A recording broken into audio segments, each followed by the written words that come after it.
दोस्तों नमस्कार, मैं वरिंदर पटेल। उत्तर प्रदेश की राजनीतिक सरगर्मी बहुत तेजी से बढ़ रही है। बहुत बड़ी खबर, लगातार जो है समाजवादी पार्टी अपने रणनीति में, अपने जो कि प्रोग्रेसिव राजनीति का जो प्रक्रिया है उसमें धार देती हुई नजर आ रही है। आपको बता दूं कि एक तरफ निश्चित तौर पर जिस तरह से अखिलेश यादव एक एक विधानसभा को लेकर निश्चित तौर पर जिस तरह से अपने सलाहकार, अपने पदाधिकारी, नेताओं, समर्थकों के साथ जो लखनऊ में बैठक कर रहे हैं, वहीं दूसरी तरफ बहुत बड़ी खबर भी आ रही है। आपको बता दूं कि दलित समाज से आने वाली प्रखर महिला रोहिणी घावरी निश्चित तौर पर समाजवादी पार्टी के मुखिया अखिलेश यादव से बात की है और यह बात 7 अप्रैल 2026 को हुई है और इसके कई मायने निकाले जा रहे हैं। और दूसरी तरफ अखिलेश यादव कल क्लियर कर दिया कि गठबंधन किसके साथ रहेगा और किसके साथ नहीं रहेगा। 2027 में किस रणनीति पर समाजवादी पार्टी भारतीय जनता पार्टी से इस राजनीतिक महायुद्ध में आमने सामने की तैयारी में जुटेगी। बहुत बड़ी खबर है। सबसे पहली जो खबर है रोहिणी घावरी को लेकर, सबसे पहले मैं क्लियर कट बता देना चाहता हूं कि रोहिणी घावरी एक निश्चित तौर पर भारत की जो कि बहुत उत्तर प्रदेश की रहने वाली हैं और स्कॉलरशिप पर निश्चित तौर पर उन्होंने जो विदेश में उच्च शिक्षा प्राप्त किया, उन्होंने निश्चित तौर पर अपने आप में काबिले तारीफ है। दूसरी तरफ रोहिणी घावरी को चंद्रशेखर आज़ाद का एक्स गर्लफ्रेंड के रूप में जाना जाता है। जिस तरह से चंद्रशेखर रावण, भीम आर्मी के प्रमुख सांसद नगीना, जिस तरह से उनको लेकर और रोहिणी घावरी को लेकर लगातार एक दूसरे पर राजनीतिक महायुद्ध का जो कि निश्चित तौर पर आरोप प्रत्यारोप का दौर चल रहा है, वह सबके सामने है। रोहिणी घावरी वाल्मीकि समाज से आती हैं, दलित तो है ही है वो, लेकिन वाल्मीकि समाज से आती हैं। यही सबसे बड़ी जो जड़ है अखिलेश यादव पकड़ लिए हैं।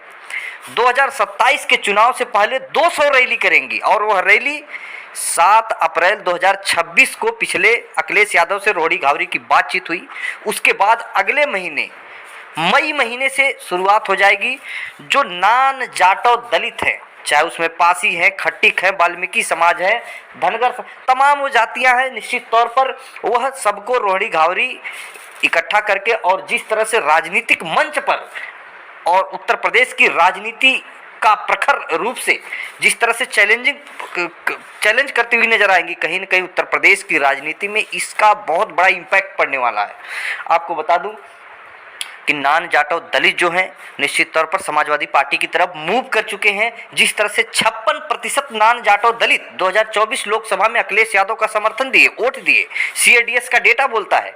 और वहीं पर 21 से 22% जो दलित है, लगभग 25% दलित जो जाटव समाज के, वह भी समाजवादी पार्टी के मुखिया अखिलेश यादव को 2024 लोकसभा चुनाव में समर्थन दिए।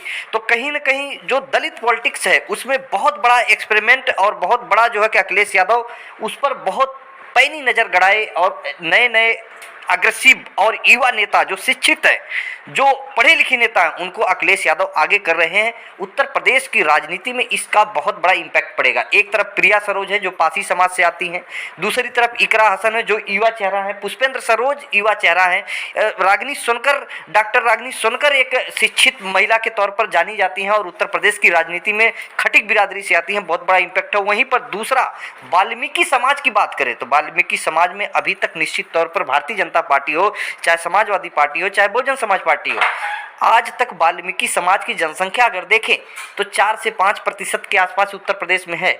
लेकिन वाल्मीकि समाज का कोई लीडर अभी उस तरह का नहीं है जैसे एक लीडर कोई प्रखर रूप से खड़ा हो सके। और उसी गैप को, उसी जो है कि इम्पैक्ट को समझते हुए अखिलेश यादव उत्तर प्रदेश की राजनीति में बहुत बेहतरीन जो कि रणनीति के साथ रोहिणी घावरी को उत्तर प्रदेश की राजनीति में एंट्री दे रहे हैं। और समाजवादी पार्टी के मुखिया के लिए निश्चित तौर पर 200 रैली दलित समाज को निश्चित तौर पर जिस तरह से जो कि 200 रैली करेंगी दलित समाज के लिए, उसमें खटिक बिरादरी, जाटव बिरादरी से लेकर वाल्मीकि समाज, पासी समाज को जिस तरह से एक सूत्र में बांधेंगी रोहिणी घावरी और तमाम नेता साथ में रहेंगे। प्रिया सरोज रहेंगी, इकरा हसन से लेकर पुष्पेंद्र सरोज रहेंगे, तमाम वो नेता जो कि रोहिणी घावरी के मंच पर रहेंगे। उत्तर प्रदेश की राजनीति में एक नया समीकरण बनने जा रहा है। वहीं दूसरी तरफ अखिलेश यादव ने क्लियर कर दिए हैं कि 2027 का चुनाव किसी भी अन्य दल के साथ गठबंधन में नहीं लिया जाएगा।